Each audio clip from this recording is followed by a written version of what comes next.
वो क्या है, आदमी के पास कॉन्फिडेंस होना चाहिए। वो एक आदमी आया बोले यार जानी बाबू अपने को कथा करना। मैंने कहा कर दूंगा। अब वो जल्दी जल्दी में कथा की किताब भूल गया मैं। तो वो पहली दूसरी क्लास के छोरे छाबरे की किताबें हाथ में आ गई।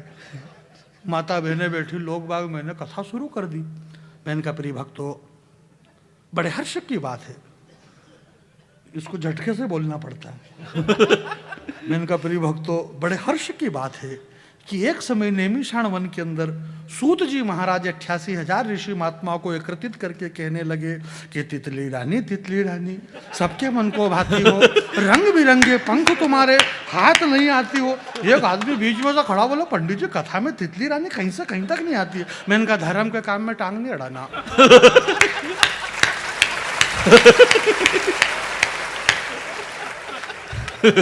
जब बात धर्म की हो रही है ना भाई, हमारा धर्म है, ये दीपिका पादुकोण समझ ही नहीं रही बेवकूफ की। हमारा धर्म का मामला है।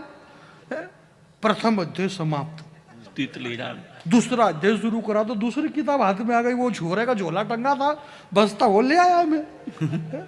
क्या बात कर रहे हो आप। हमारा वो रूस और यूक्रेन की जो बमबारी हुई है, तो वो लोगों ने तो वो रूस और यूक्रेन का बम देखा, और बम से गिरते हुए लोगों ने वो चिंगारियां, वो आग, वो मिसाइलें देखी होगी। सर मैं आपको क्या बताऊं कि मेरे घर के कोने में एक टोकरी में कुछ ज्वार के दाने भरे हुए पड़े हैं। आपके चरणों में अब मैं रख ही देता हूं, चरणों में आपकी हिफाजत करना।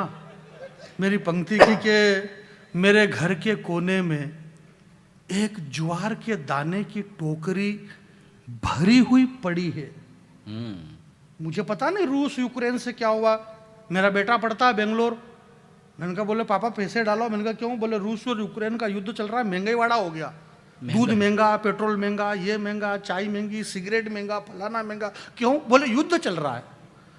रूस और यूक्रेन के युद्ध से इतना महंगा हो गया, इतना महंगा, जो जिसकी जितनी हैसियत थी उसका उतना नुकसान हुआ। मैं बहुत छोटा था, मेरा नुकसान बहुत कम हुआ। नीचे धरती, ऊपर आसमान, नीचे रोटी, ऊपर बम था, बीच में हम था। नीचे रोटी, ऊपर से बम बरस रहे थे। मेरे घर के कोने में एक ज्वार की टोकरी भरी हुई पड़ी थी। भला अब इसका मैं क्या करूं? मेरे आंगन की सारी चिड़िया मरी हुई पड़ी थी। वाह वाह, मैं इसका क्या करूं? मेरे आंगन की सारी चिड़िया मरी हुई पड़ी थी। बहुत बढ़िया, वो चिड़िया इस दुनिया के कैनवास पे मैं कहना चाहता हूं।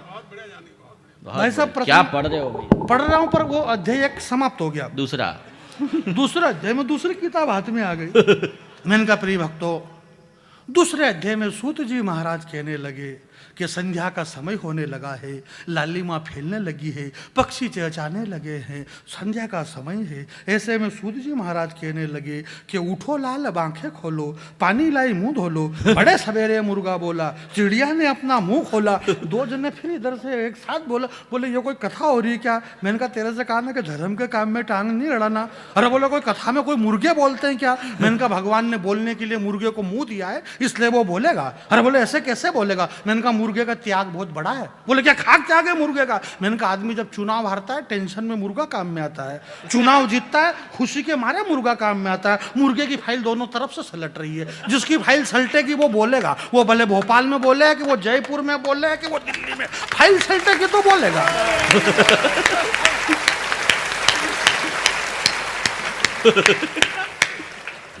दो अध्याय पूरे हुए। तीसरे अध्याय में सूत जी महाराज कहने लगे कि अल्मोड़ा नाम के पर्वत पे अब्बू खान नाम के एक बड़े मैया रहते थे। उन्होंने चांदनी नाम की एक सुंदर सी बकरी पाल रखी थी। इधर से दो महिलाएं खड़ी हुई, बोले ये अब्बू खान बिल्कुल नहीं चलेगा। मैंने कहा क्यों नहीं चलेगा? अब्बू सलेम चलेगा। अब्बू खान नहीं चले, अब्बू सलेम चले। ये केरन 4 अध्याय पूरे हुए। 5वें में 6ठी क्लास की इंग्लिश की गाइड हाथ में आ गई। मैंने कहा 5वें अध्याय में सूत जी महाराज कहने लगे कि Mahatma Gandhi was a great son India, his full name was his foreman. अरे बोले क्या हो रहा? खड़ा हो जा। मैंने कहा तू खड़ा हो जा। तेरे से कहा ना कि धर्म के काम में टांग मत अड़ाया कर, जैसे तैसे काम चल रहा कि नहीं चल रहा है।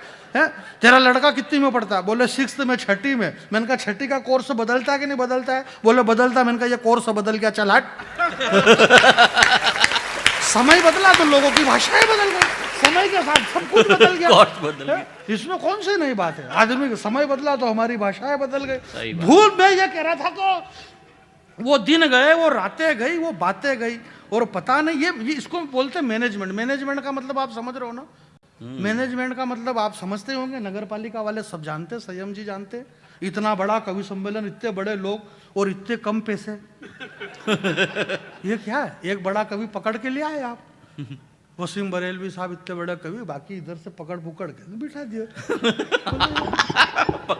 इनकी बारात में जैसे सबको भाई साहब तक कवि सम्मेलन पहुंचाना है हमको, जैसे तैसे करके। इसको बोलते हैं मैनेजमेंट।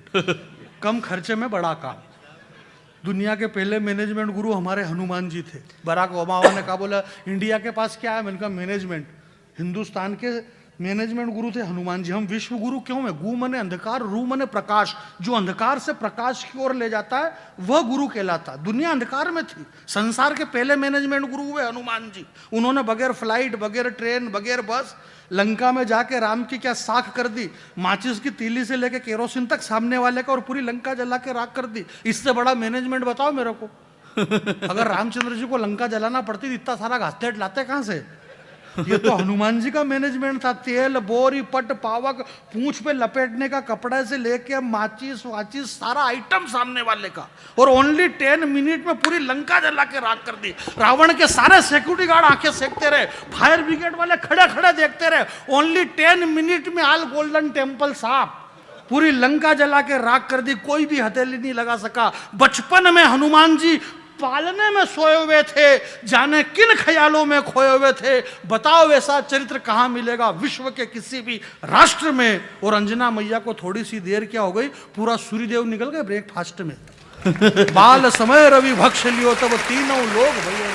हनुमान जी ने बचपन में पूरा सूर्य मुंह में रख लिया। 15 करोड़ किलोमीटर दूर वसीम साहब, इस हिंदू पृथ्वी से सूर्य की दूरी 15 करोड़ किलोमीटर। हनुमान जी ने एक हाई जंप लिया, पूरा सूर्य मुंह में। High jump. देवनान करी विनती तब छाड़ दियो रवि कष्ट निवारो। 33 करोड़ देवताओं ने मिलके एक साथ विहार स्वारी बोला, तब जाके भाई ने मुंह खोला। हंसने की बात नहीं है। घर जाना, हनुमान जी को एक नारियल चढ़ाना, प्रार्थना करना कि हे मारुति नंदन, हे रामेष्ट बजरंग बली, हे रुद्र रूप, हे करुणा के निधान, है हनुमान जी महाराज, आपका कोटि कोटि धन्यवाद कि आपने बचपन में जो सूर्य मुंह में लिया था वो सूर्य आपने वापस निकाल दिया। अगर मान लो हनुमान जी का दिमाग खराब हो जाता और वो सूर्य अभी तक नहीं निकालते तो पड़े रहते अंधेरे में। यह कवि सम्मेलन वगैरह अंधेरे में ही होता। मालूम थोड़ी पड़ता अंधेरे में किसकी मोटरसाइकिल पे किसकी लाड़ी जा रही है। किसकी लाड़ी और किसकी गाड़ी पे किसकी लाड़ी है, और अंधेरे में किसकी गाड़ी में कौन किसकी चाबी घुसेड़ रही है मालूम पड़ता।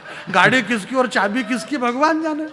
इसलिए आपकी गाड़ी में आपकी चाबी घुसेड़ी जा रही है, इसके पीछे हनुमान जी महाराज का बहुत बड़ा योगदान है। एक बार पूरा सदन दोनों हाथ खड़े करके सुनिएगा कि मैंने ये कहा है मेरे भाई के उम्र में तू बहुत छोटा था, तेरी मौसी के घर से ही लौटा था। मुझे 2 पंक्ति में दादा के चरणों में सौंपना चाहता हूं। हिंदुस्तान में ऐसा कुछ भी नहीं चल रहा है जैसा बता रहा गया है। कुछ भी नहीं चल रहा है। ये जो मोबाइल है ना, इस मोबाइल को आपको कुछ नहीं करना है। हिंदू ये सोच के परेशान कि अब क्या होगा, मुसलमान ये सोच के परेशान कि हमारा क्या होगा, दलित ये सोच के हमारा क्या होगा। मैं आपसे प्रार्थना कर रहा हूं इस बड़े मंच पे, ऐसा कुछ भी नहीं हो रहा है और किसी के साथ कुछ भी नहीं होगा, सब बढ़िया ही होगा। ये कुछ भी नहीं हो रहा है। आपको सिर्फ इतना काम करना है कि ये जो मोबाइल है इसका जो डाटा है ना, ये 5-6 महीने के लिए बंद कर दो बस। और कुछ भी नहीं हो रहा है इस देश में। वाह, कुछ भी नहीं हो रहा है। सामान्य सी बातें हैं। सुनना 4 लाइन मुझे विदा करे कि उम्र में तू इतना छोटा था और जब बीमार पड़ा तो मेरी माँ ने तेरे नाम पर कितना संताप किया था। तेरे नाम पर महामृत्युंजय का जाप किया था। अभी भी जिंदा है तेरा मेरा गांव। मैं दादा के चरणों में रखता हूं पंक्ति, अभी भी जिंदा है तेरा मेरा गांव। जिंदा है आज भी यहाँ नीम पीपल और मोरसली की छांव।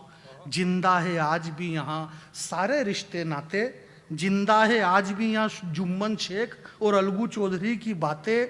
सांझ ढले पीपल तले, तुलसी की गिरवा के नीचे दीपक जले, कच्ची पक्की दीवारों पर संजा की बनी हुई आकृति, पग पग पे बिखरी प्रकृति।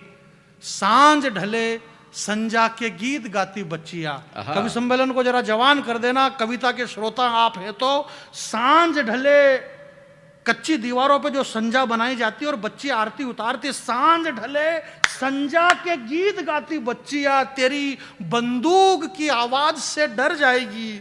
मत फैला यार ये बारूदी धुआं, अपने गांव की तितलियां मर जाएगी। वाह वाह, अद्भुत। मत फैला यार ये बारूदी, अपने गांव की तितलियां मर जाएगी। तितलियां जिंदा रहे, तितलियां सलामत रहे, तितलियां यथावत रहे। यथावत रहे। इसलिए मैं मेरे स्थान पे बैठता हूँ ताकि तितलियां यथावत रहे। बहुत बहुत धन्यवाद आपकी जो